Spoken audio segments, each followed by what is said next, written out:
force, or if the Russians hand it over and that's it. Neither of which I think is a realistic possibility. But there we go. Now, that brings me to the news from Beijing, because Emmanuel Macron, the French president, and Ursula von der Leyen have both just visited Beijing, and they have been there with, and they've had meetings there with Chinese President Xi Jinping. And in fact, there's been a rather amusing picture of the three, Xi Jinping, Ursula von der Leyen, and Macron, sitting at a huge round table. Xi Jinping is at the center, behind the Chinese flag, and Ursula von der Leyen and Macron are located an enormous distance from each other and an enormous distance from Xi Jinping. As a number of people have pointed out, when Macron was meeting with Putin last year in the run-up to the current spate of the fighting, there was a lot of ridicule about the fact that he was at one end of a long table from Putin. Well, this, in some respects, reproduces that format. In fact, it perhaps emphasizes the centrality of Xi Jinping, but the international media this time has hardly commented on this. Anyway, we've had a lot of information coming out about Macron's visit. Now, there's been a number of things. The first is that apparently the Chinese, polite as they always are, willing to speak and discuss matters at length, as again they always are, were nonetheless somewhat irritated by the way in which Macron apparently spoke twice as long in his one-to-one meeting with Xi Jinping as did Xi Jinping himself. And I have to say, this is, in my opinion, very characteristic of Macron. Last year, in the run-up to the war, the recent spate of the fighting, Macron had some exhaustive, prolonged, multi-hour meetings with Putin. And he came, and apparently it was he who did most of the talking. Putin was listening, and he came up with all sorts of extraordinary abstract claims about need for a new security architecture in Europe, about all kinds of things about, avoiding conflicts and setting up settlement proposals and all of these things. And the Russians listened, and they tried to pin Macron down, and they never could. He was making, in the most general and abstract terms, sounds which the Russians perhaps liked. But when it came to offering anything concrete, he came up with nothing. And by the end of these discussions, I understand that the Russians were getting extremely exasperated, and Putin as well, Putin, who spent a huge amount of time with Macron, became frustrated and disappointed.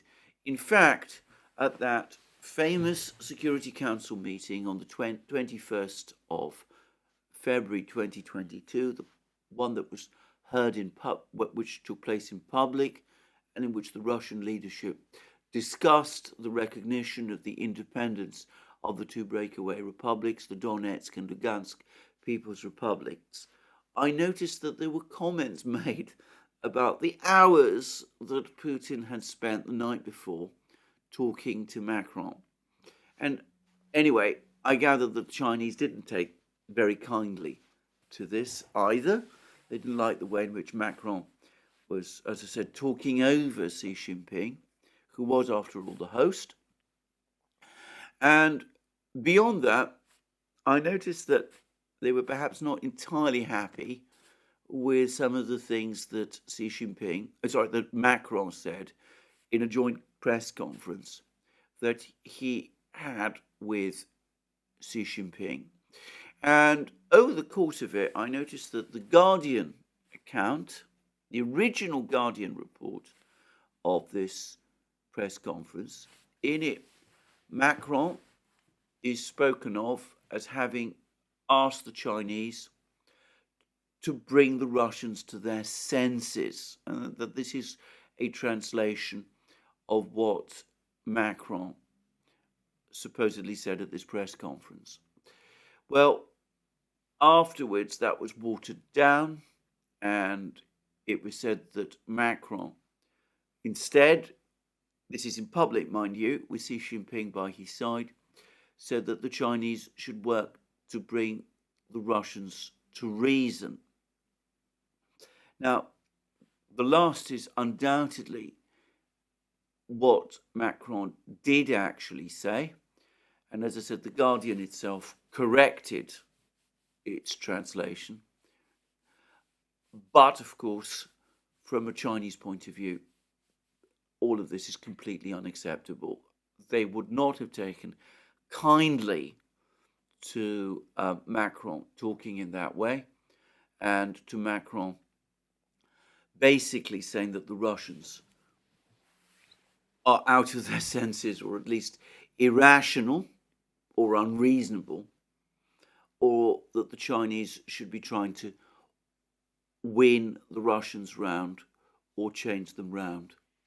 So what was discussed in all of these meetings between Xi Jinping and Macron and Ursula von der Leyen?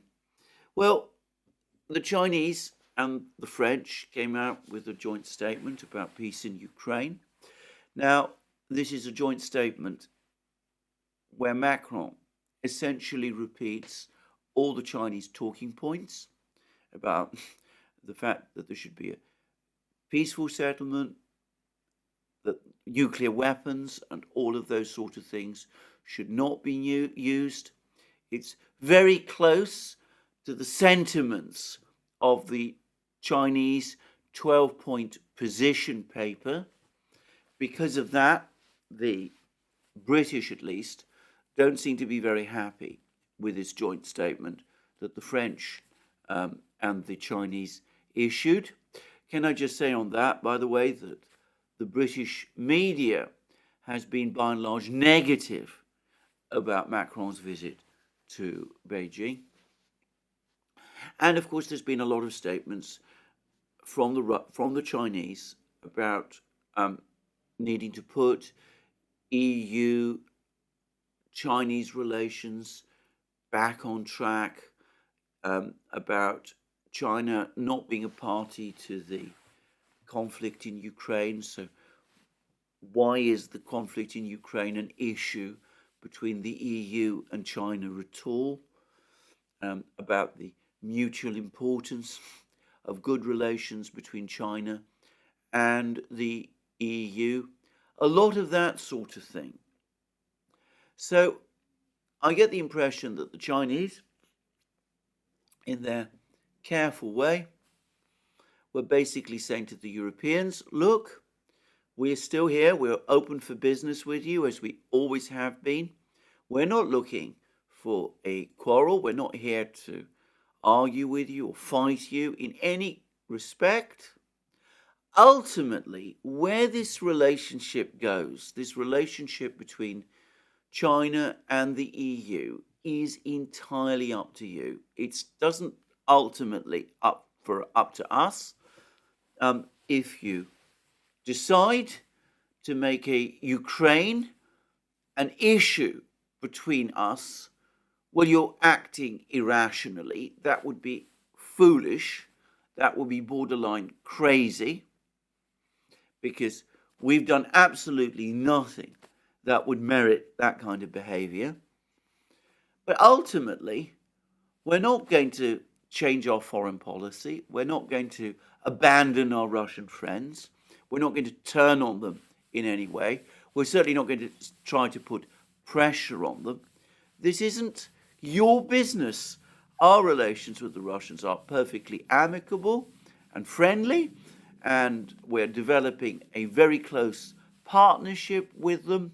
We see that as a strategic relationship between them and us.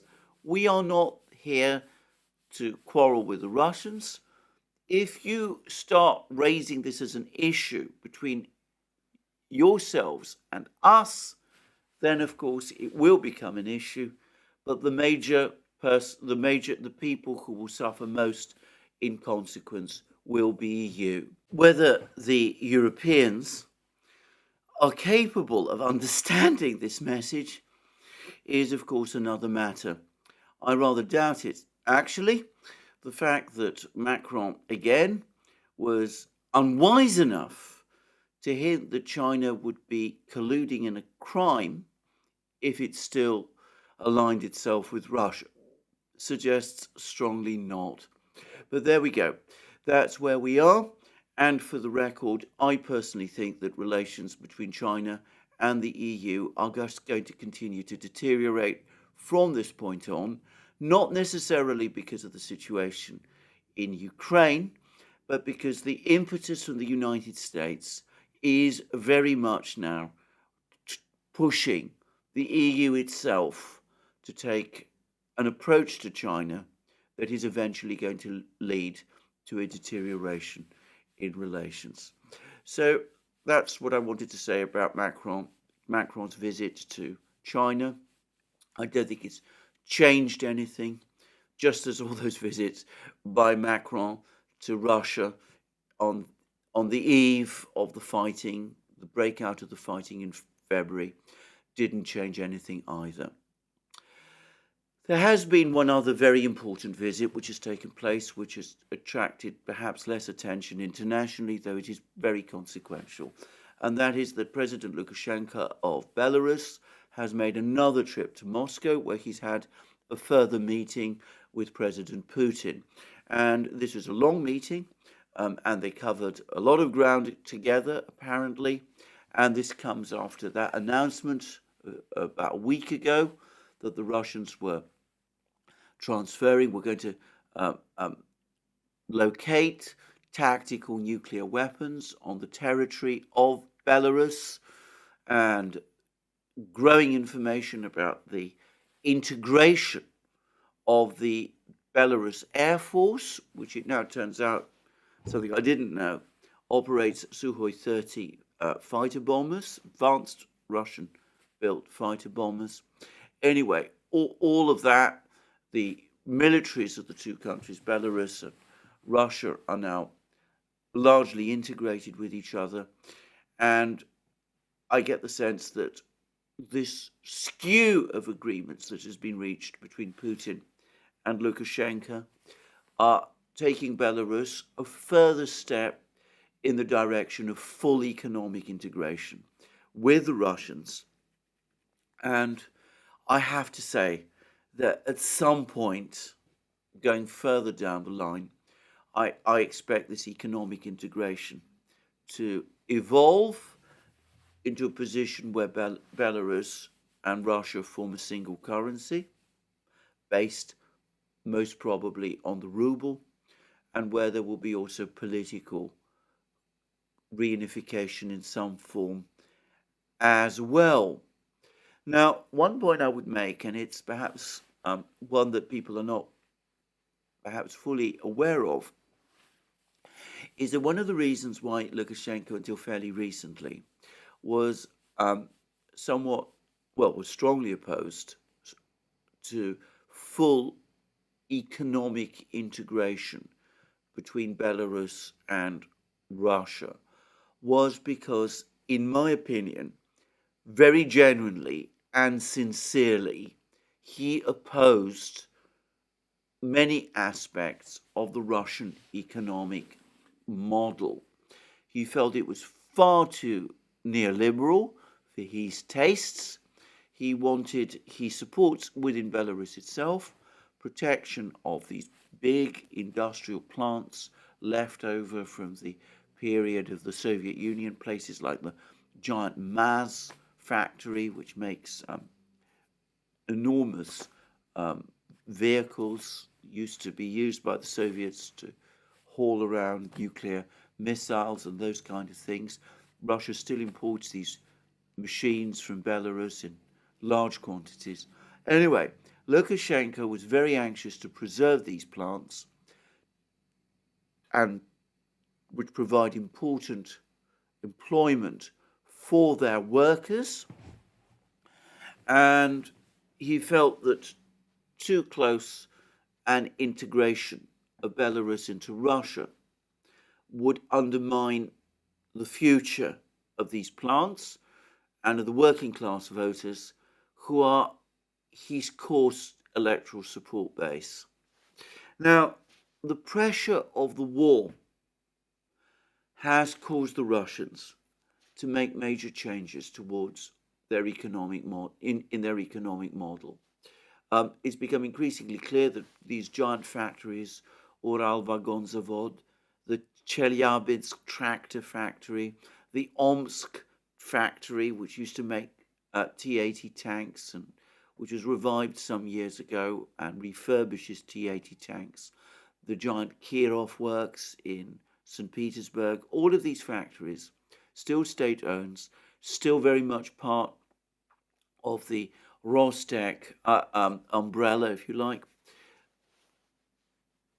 These plants, these factories, which form a core part of the Russian military-industrial complex, that the Russians are now intent on not just preserving them, but on reactivating them, reinvesting machinery and plant in them, giving more jobs for workers who operate them. In other words, the Russian economic system is starting to look more like that of Belarus.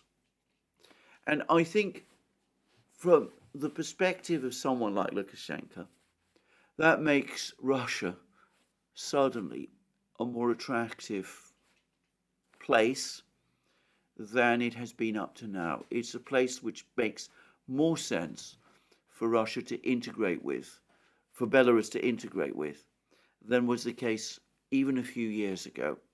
And this, beyond the huge geopolitical shifts, the fact that Lukashenko has had to survive a color revolution attempt, all of those things, all which would have inclined him to shift towards Russia anyway.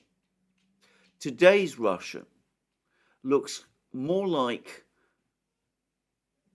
the model that Lukashenko would have probably liked to see fully developed in Belarus than it has looked like in the past. And I can't help but think that in some respects, and this reflects a lot of what the tone, if you like, of Lukashenko's statements, it's increasingly looking to me as if one of the reasons for his newfound enthusiasm in pursuing integration with the Russians is not just political, but because he feels that his outlook, his perspective is winning through, and that it is in fact the Russians who are coming closer to him and are, as he would see it, coming home. Anyway, we'll see how all of this works out. The big, tantalizing, unanswered question remains what happens with this Ukrainian offensive. Secretary Blinken of the United States has made it very clear that the United States is looking for this offensive to happen within the next 2 to 3 weeks. And I suspect that means it's not going to happen immediately, but as I said previously, I've no doubt that it is going to happen fairly soon. I think that too much from Ukraine's point of view is now riding on the future of this offensive. if it fails, we will be in a completely different geopolitical place. These moves, both in China with the Europeans and with Lukashenko in Moscow, basically are telling us this. Well, this is where I'm going to finish today. As I said, I'm doing shorter videos whilst I'm away from London. I hope this is of some help. Nonetheless, as I said, it does seem as if the Russians have decided that they're going to clear up the situation in Bakhmut and probably Avdiivka before very long. And we'll no doubt get more news about that over the next couple of hours. That's me for the day. More from me soon. And have a very good day. Just to remind you, you can find all our videos on our various platforms: Locals, Rumble, BitChute, Odyssey, Rockfin, and Telegram. You can also support our work via Patreon and Subscribestar. Links under this video. Don't forget to check out our shop, where you can find all sorts of great things like t-shirts, sweatshirts, hoodies, other rucksacks, other great things as well. And last but not least, if you've liked this video, please remember to tick the like button and to check your subscription to this channel. Thank you. Again, more from me soon.